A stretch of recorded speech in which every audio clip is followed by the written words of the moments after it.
we can look back to the oil cartels back during the Jimmy Carter years and the long lines at the gas pumps. That should have started us down this path of becoming more energy independent here in America.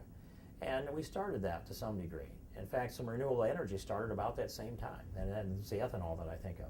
I'd like to see our renewable energy expanded because every BTU that we produce from renewable energy is a BTU that we don't have to buy from some foreign country that doesn't like us very well.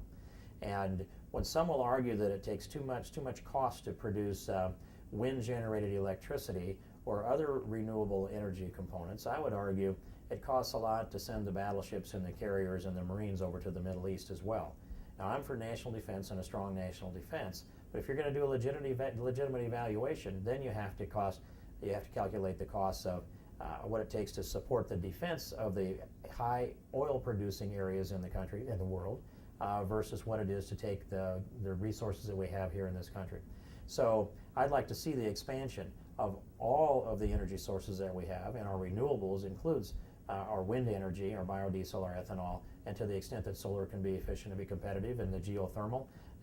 Couple that with the hydroelectric, which is about 6% of the electricity we produce now.